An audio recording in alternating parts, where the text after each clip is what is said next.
So I have a lot of stuff to cover, so I'm gonna be a little bit more loose with this and focus on the stuff that matters the most to everyone that's in this room. So I'll focus this as we go, and I'll ask you guys a couple of questions. So this is me. If you want to follow me before or after this, my handle on all social is @BoldCEO, and this thing is definitely not incredible. So hang tight. Let me see. Can I use a space bar? I'm gonna do that.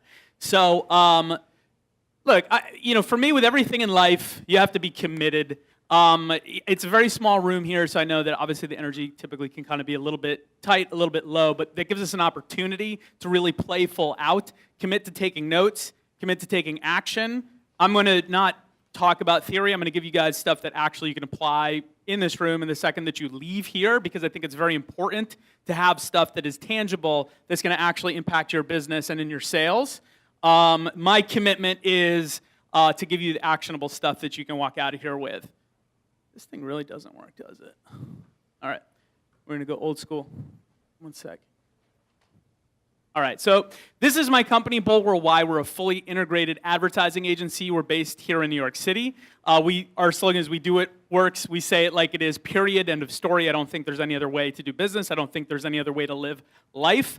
We work with a lot of sports brands and a lot of companies that target sports folks. We work with companies as large as PepsiCo, all the way down to sports tech startups. We sponsor a bike racing team as well as amateur racing company. Let me see if this plays. This is just a quick 60-second video reel to give you a taste of what we do.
So as you can see, we work with a lot of sports brands. We do a lot of video, a lot of content. So that's just a little quick teaser into what it is that we do. So just to kind of get the temperature of the room, how many people are B2B in this room? Anybody B2C? You're B2C? What do you do?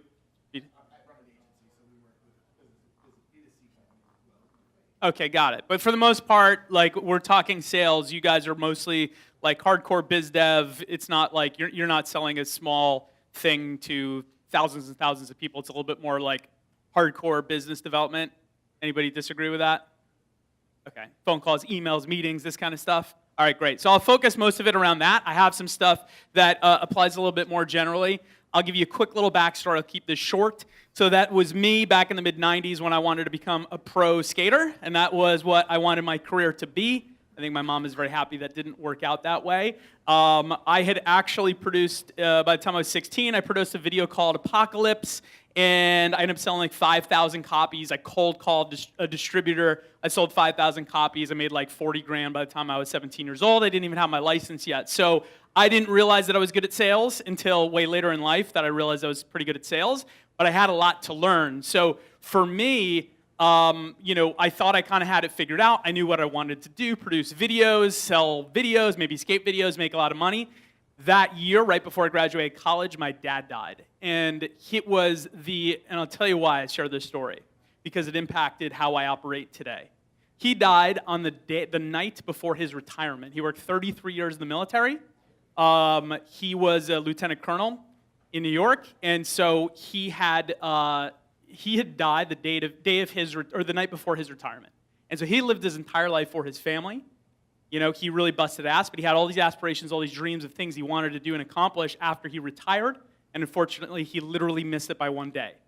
And so for me, that changed my perspective on everything in life because I was being told at that time, a teenager, you have to do stuff a certain way, you have to go to college a certain way, you have to build off that, like life is a very strategic blueprint and you have to listen to it. And that to me, I realized, holy shit, like I'm not gonna live my life this way, like for some future date. I'm going to take advantage. So I only made it through a year and a half of college before I quit because I'm like, I'm gonna take action, I'm already building a business. So I did that. I went aggressively all in on building a production company in the early, mid-2000s. And I built that up. I started having employees, moved it into Manhattan. And that's when I realized that, oh shit, I've never done this before. And this is actually a lot more complicated than I anticipated. Around 2005, 2006, I found myself $250,000 in debt. I couldn't make payroll. I couldn't make my office rent. I was 2 months behind on my personal rent living in the Upper East Side of Manhattan. I very much underestimated how complex it is to run a business and to do sales. Very easy to sell one skate video. It's very hard to run a company.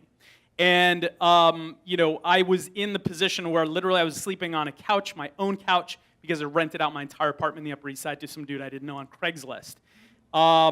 Long story short, I decided with my last $700 that my roommate gave me for his side of the rent, mind you, I'm 2 months behind, I decided to go to Tony Robbins, and it completely changed my perspective on life, which was shit wasn't happening to me, it was happening because of me. And the minute that clicked in combination with how I was living my life, like I'm not waiting until I'm 50 or 60 to retire, I'm gonna do it now. 14 months later, now I'm gonna get out of $250,000 in the hole. I mean, mind you, I was near bankruptcy. I did my first $1 million in sales in the next 14 months and took myself completely out of debt. And since then, I grew that company into a multi-million-dollar production company. I decided I wanted to start an ad agency because I thought the agency world was ridiculous and too corporate. And so I built that into a multi-million-dollar ad agency, which I now run, Bold Worldwide. We're here in New York City. So I tell you that story to set the tone of how my brain works and why I think the way that I do. So I'm going to give you 3 strategies here today. I'm going to go through the first 2 a little bit more quickly. I know I talk fast anyway, but I want to speed this up. I'm going to go through the first 2 pretty quick. And the last one I'm going to spend a little bit more time on, especially because a lot of you are B2B. So number 1, find and tell your real brand story. That was one of the things I did that turned everything around was I'm not just selling a commodity, I had a story to sell. Number 2, demand attention through bold videos. Right? I've always been doing videos since the 90s. It has never been more important than it is today. And number 3, and I think you guys are going to love this because this is super actionable, cut your sales cycle in half with intelligent qualification. So number 1, find and tell your real brand story. Start with the why. Why do you do what you do? Because all of us start with, hey, I sell this product, or I'm an ad agency and we do these services. Why do you do that? You know, why do you run the company that you run? Why do you have the position that you have? What are you trying, not what we're trying to accomplish, but the reason behind what you do, right? Like what is that? Think about that. Because people do not do business with companies. People do not do business with companies. People do business with people, not companies. People do business with people they like. They do business with people that have a vision. People who have a reason why they do business. Everything else is a commodity. If you're just selling me your service, you just tell me what it is that you tactically do as a company, I'm not interested. You tell me why I do it, I'm going to pay attention.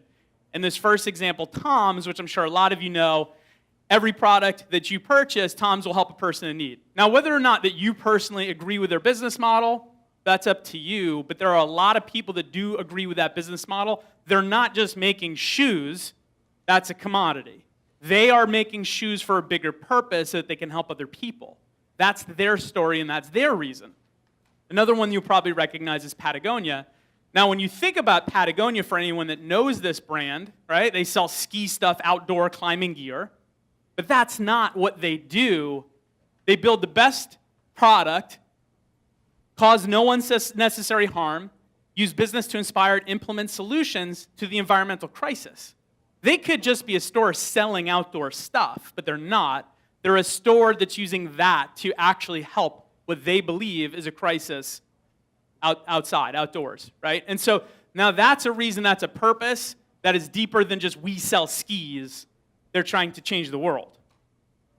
So taking action here, because it's one thing to talk about it. But I think it's another to really understand, like, well, how can I figure that out if I'm not super clear on it? Or if I have an idea, but I'm not sure how to polish that up. Here's four things that you can do. You should write these down, take action, and think about this later. What is your why? Like, why did you end up doing what you do, right? Like, we didn't all end up here by accident. Maybe some of you did, but maybe that's part of your story. Maybe that's part of your journey. But why? Like, why are you doing what you do where you are? What does your company really do? Do you sell skis in a shop, or are you trying to improve the outdoor world by selling skis? Big difference. What do you really do? Okay, right? I mean, I could sell advertising and marketing services to clients, but what I'm really doing is I'm showing them, giving them a mindset, not just for the company and the brand, but for the people in the marketing department and for the executives. That's why I shared that little bit of my story. Because it's impactful, because you can do marketing or you can change the minds of other people, my employees, that then gives them the freedom to understand that you can kind of do anything in your life and you don't have to wait. That, to me, is what I do. Otherwise, I'm just selling advertising. Okay? 3, dream bigger. One of the best things that anyone ever told me was, and I have big aspirations and big dreams, but I recently met one of my mentors who owns a $4 billion ad agency, top 10 in the entire world, Jordan Zimmerman. He owns Zimmerman Advertising. I got to spend some time with him. I said, look, what would you do when you were in my position? And he built it from one dude in Jersey.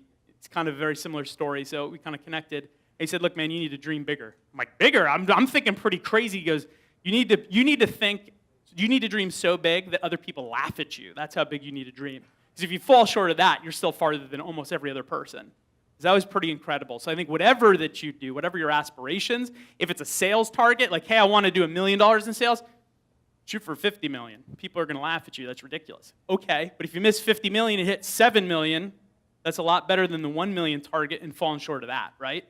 So I think that's a big thing. And number 4, write it down. Write all this down. Like, write this stuff. Do it with your pen, type it into your computer, because a lot of us will just sit here and kind of listen to the words that all the speakers say, but if you actually take action on this, it'll change your business. Number 2, demand attention through bold videos. This is a stat from Cisco, or this is a statement from Cisco. By 2019, 80% of the world's internet traffic will be video. That's not my statistic, that's Cisco, right, who has a lot more data than I do. That's incredible. We already know how important video is. But look at this. This is online estimated monthly consumer data traffic in petabytes by the different types of consumption. So the dark blue is video. Look at how much that is increasing into next year. 2018 is an estimate, 2017 is an estimate. But look at how fast that is increasing. The rest of them are not increasing almost at all. So here, I'm going to give you a B2B version of this, just because I think it's a little bit more appropriate for you guys. But send video pitches to your prospects. This is something that's crazy to me and that I underutilized until a couple of years ago. And when I did start doing this, it changed my business. Most people send emails, maybe they make some phone calls, maybe they send some LinkedIn messages, and that's kind of about it. No one is sending videos.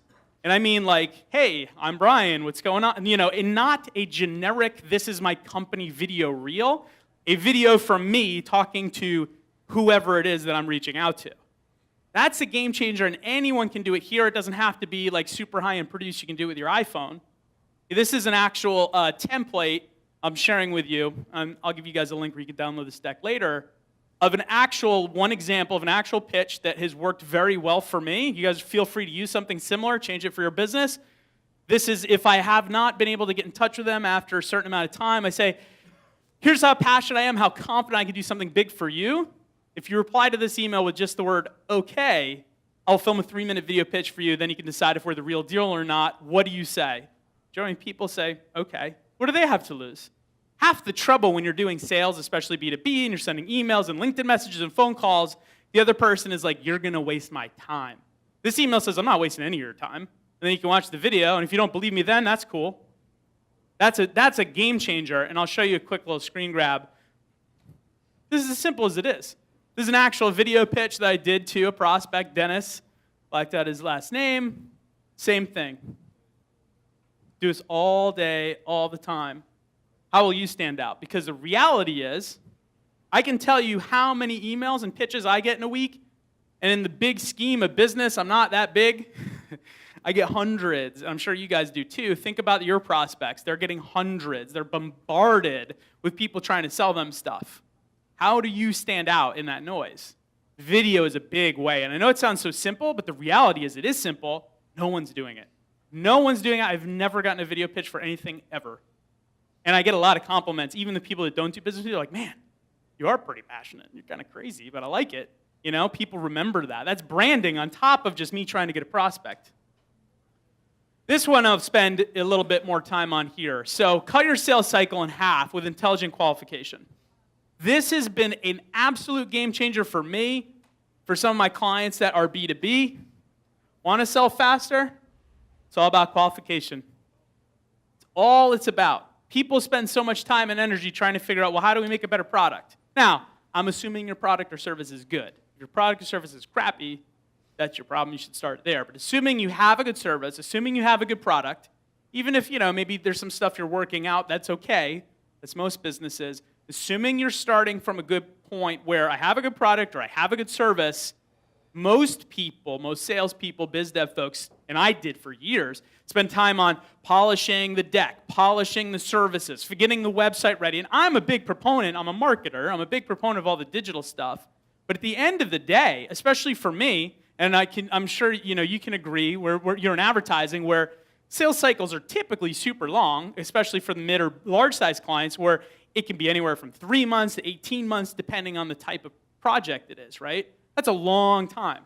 You can cut that in half, maybe even shorter. And you don't have to worry about the stuff at the end. All that stays the same. So first, you need to understand your customer's persona, right? Like, who's your ideal customer? Because this is the thing, and again, I work with Fortune 500 companies, everyone down to tech startups, and I would say 98% of the time, does not matter the size of the company, I ask them, hey, what's your ideal client? Well, customer. Well, and they go into a long pitch about how it could be really anybody, and they try to paint a picture. Well, a lot of people buy our product who are like this, but we don't want to just pinpoint ourselves. It's crazy, and I'm sure a lot of you maybe can relate to that. I can relate to that. On a personal level for many reasons, but the reality is you need to really hone this down. It doesn't mean they're the only person you're ever going to do business with. You need to figure out who is your ideal customer, like super specifically. Give them a name once you go through this process. Do they make a certain amount of money? Do they have a certain title? Do they work in a specific industry? Do they live in a specific area? If so, what kind of house do they live in? Do they live in a condo? Do they live in a high-rise? Where do they consume information? Are they reading blogs? Right? Are they listening to the radio? Probably not. Are they listening to digital radio? Are they reading the newspaper? Probably not. So on and so on and so on. How do they consume their information? What social platforms do they use? Both personally and professionally. Are they using LinkedIn? Are they on Facebook? Are they on Instagram? Do they use Snapchat? Where are they? Understand all of this and write out your persona so you know exactly who your customer is. And I mean, you're like ideal. Like, if I got this client every day in the door, this is who I would do business with. I'd be super happy. That's the person you're building this persona on, not everyone who would use your product, okay? And if you have customers already, you already have a database, poll them. I do this all the time. Where do you read your stuff? I ask them all these questions so I know my actual customers, where they're consuming, because guess what? If I know that, I can find other customers just like them, and I think that's the best initial resource because now it's fact, it's not just in your head, okay? Then secondly, you need to understand your company value. Why does your client need you? Okay? Because again, everything has been commoditized. You can buy anything. If it's a product, I can buy it on Amazon right now without ever having to talk to a human. If it's food, I can order it right here to this table right now without ever talking to a human. If it's advertising, right? Like, I don't believe in programmatic advertising. I think it's garbage. It's going to die out over the next couple of years. It's just a quick way to spend cash. But the reality is a lot of clients and consumers don't know that, so that's been automated. They think there's an easier way. So you got to ask yourself these questions. What exactly do you do for them? Again, like this can be deep depending on what you do for your customer. But think in the Patagonia example or Tom's example, yes, you still have to write down what you actually do. But what's the bigger picture? Like the why do you do it?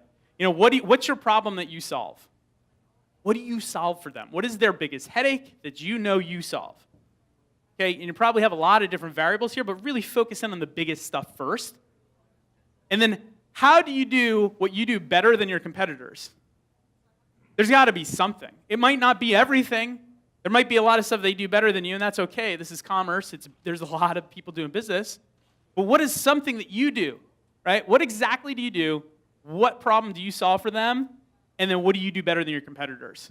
Those are the three things that you need to answer, right? And I wrote down an example. Like, Bold doesn't just do advertising for our clients. We help our clients navigate a complex marketing environment while implementing strategic execution, increase sales, and improve their bottom line. We make our clients money, right? That's not necessarily the why. I would probably add that in here if I was going to rewrite this deck. And then, what does your customer really need? What is their biggest pain point? And a lot of companies don't spend time figuring this out. Like, what is their biggest pain point? Because especially if we're talking about B2B, if I ask my client, well, what do you need? Oh, we need Facebook advertising. Well, do they really need it? Most likely. But do they really need it, or are they trying to solve some deeper problem? You need to find that out, right? So ask yourself, what are their problems? Where does each of these problems fall on the priority list? Okay, like what's the biggest problem? What are you trying to solve for? And how are you going to solve it? Not what your service is, but what's the problem your customer has that you're solving. It doesn't matter what industry you're in. It doesn't matter if you're B2B, B2C. They've got a problem. Even if it's entertainment, they're not entertained. They want to be entertained. That's their problem. Okay, you do this in any industry. It applies. But regardless of your industry, you solve problems or you go out of business. Everything is a commodity now. Even if it's not really, everyone assumes everything's a commodity. You're solving problems. That's all that you're doing. And first, you need a sales pipeline. I'm sure a lot of you do. How many of you have a CRM? All right, most of you. All right, cool. So I won't spend much time on this. But use a CRM. If you don't have one, go to HubSpot. You can get the free version of theirs now. There's other stuff online. I like HubSpot. We use their paid stuff. It's great. But you need to know where your prospects are in the pipeline. You need to know the last contact you had, why they're buying from you, why they're not. Use your CRM. It's the most important tool you can use from a biz dev perspective. Now you can qualify faster. Okay, so this takes me to the details here. Once you have that information, because you can't just jump to this without figuring out like what you're solving, what you do, what your business really does, who your ideal client is. Once you understand that, you can jump into this. And this you need to realize. And this took me many years to figure out. You're not trying to sell everyone. You're trying to sell the people who are sellable. Right? If you are trying to line up 100 prospects and turn 80% of them into business, which is what most biz dev, most salespeople do, hey, I've got 100 people, I want to turn 80% of them into clients. You're going to fail. It's going to be a long process. It's going to be a drawn-out process. It's going to take a long time. Your sales cycle is going to increase. You will spend too much time on the people who will never do business with you, or at least not any time in the near future. Instead of trying to close all 80% or 100% of those 100 people and make up whatever number fits your business, focus in on qualifying as fast as possible. You want to get rid of those 80 prospects as quickly as you can. Because I know 80% of that 100 people aren't going to buy from me right now. It's probably the other way around, maybe 20% in reality of a prospect list, depending on your industry. I want to get rid of the 80% of people who are not going to buy from me. I want to get rid of them so I don't spend time on them. Doesn't mean I can't come back to them later. Doesn't mean that they might not be right 6 months from now, 12 months from now, 5 years from now. They might be. But right now, I want to know who's really qualified. And then I can put my attention on the 20 that actually matter. You should know in the first meeting or a call if a client is qualified. 15 to 30 minutes max. That's crazy, especially if I'm talking B2B stuff, like long sales cycles, like advertising, marketing, long sales cycle, big machinery, long sales cycle, sometimes big real estate, big sales cycle, and people feel that they need to wine and dine and have 75 conversations and know who their kids are. You don't need any of that crap. If you don't know if this person is qualified in the first 15 to 30 minutes of ever having a conversation, you're in trouble. You're going to spend a lot of time trying to do business with people who are not going to do business with you. So how do you figure this out? Define who that qualified customer is. Build a list of about 6 to 10 questions. You don't need more than that. Nothing less than 6, though. It needs to be very specific. and that will define if they're qualified or not. Build this list out. I know my list. If they say yes to every one of these or 8 out of 10 of these questions, I know they're ready to go. They need us. We solve their problem. They have the money they can buy. They need it soon. If they say no to more than that, then they're not. So you need to figure out what those questions are. What is their problem? Can you solve it? Can they afford your solution? And when do they need it? That's a big one a lot of people leave out. So a lot of people, oh yeah, this is a great idea, but they're not ready to buy for 18 months, and then you spend 18 months talking to them when you could have been spending that 18 months talking to somebody who was ready to buy then. Okay, write all these questions down that you will ask every single time. So now you approach the qualification in a call or in a meeting. You try to find out, you're not trying to get to know them personally in these early stages. You're really not. Most people make that mistake. Oh, you got to build rapport. I need to know everything about them. Oh, what kind of car do you drive? Where do you live? Dude, if you're a professional, you're not spending time on that stuff, at least not up front. Maybe later when you're doing business, you can get to know them because you want to retain your client. But the reality is most people are spending all of that energy on trying to get to know them personally instead of saying, hey, look, I'm an expert in what I do. I'm the doctor. I'm trying to figure out what your ailment is and if I can fix it. Okay, it's your job to find out if they're qualified in the shortest amount of time possible. Strictly business up front. Okay, that's what pros do. Consult, don't pitch. Almost every pitch I've seen, I get pitched all the time, man. Software, ad platforms, everything. You can imagine I get pitched with everything. And almost every pitch I see, and I know that's out there, starts with, let me show you what we do. Let me show you our past clients. Let me show you a case study. Let me show you the results we just got. I don't care. Every pitch needs to start with, what do you need?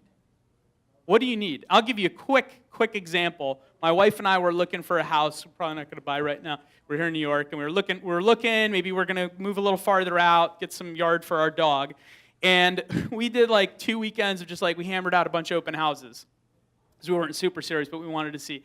Maybe went to 12, 14 open houses. Every single one that I walked into, how you doing? Fill out this piece of paper. So already it's not personal, but fine, okay, I can get past that. Then let me show you the kitchen. Let me show you the bedroom. Let me show you the attic. Let me show you the garage. And they all do the same thing. Every salesperson showed me everything that they thought I wanted. Not one person said, why are you looking for a house? What's the most important thing for you in a house? Have you bought a house before? What do you want? I would have said, dude, I want a big yard for my dog to play in, blah, blah, blah, blah, blah. And the salesperson then could have said, great, let me go show you the yard. I don't give a shit about the kitchen cabinets, man. Maybe my wife did, and if you asked her, maybe she would have been interested in that, and you could have sold her on that stuff. But that's the truth. You're trying to pitch and sell your clients or customers on stuff you don't know if they really need or want or care about. When you get these qualification questions out of the way, you now know, oh, they need this. This is their biggest problem. They can afford this. This is the problem they've had before. This is why they're looking, why they're not looking. This is why they're here today looking at this house because they want a bigger yard, not because he cares about the kitchen counter cabinets. And I would spend zero time on this stuff that person that you're trying to sell cares about. This is a quick tip that you can just take away, and I'm going to wrap it up. This is one everybody struggles with. I have had a lot of salespeople in my organization. They want to know the budget, but they're either tiptoeing around and too afraid to ask, which is stupid, by the way, or they ask in a way where then they just get an immediate knee-jerk response of oh, well, we're not ready to talk about that. This is how you get it. Almost every single time, I have yet to not get a client's budget. Nothing specific. Approximately what's your annual marketing budget or whatever budget that you're selling for, just a ballpark. I'm just asking a casual question, what kind of beer do you like? What's your annual marketing budget? Just a ballpark? No big deal. 80% of the time I'll get the answer right there. And then if they don't tell me, then I follow up with, when you execute a specific project, kind of like this, what budget range do you normally work with? On that one, I'll get another 90%, and then I could go from there. But that's 80% of the time you get the answer right at that point, which is crazy, and that changes the game. So if you have any questions, you can contact me at BoldCEO. I put a copy up of this deck, boldworldwide.com/sales summit. Literally, you download it. I'll take your information, but I'm not selling you anything. I'm not pushing anything to you. I don't even have an email set up. But of course, I want to capture your stuff in the future. But if you boldworldwide.com/sales summit, you can download the whole deck, and you'll have my contact information. Ask me a question. Hopefully that was helpful.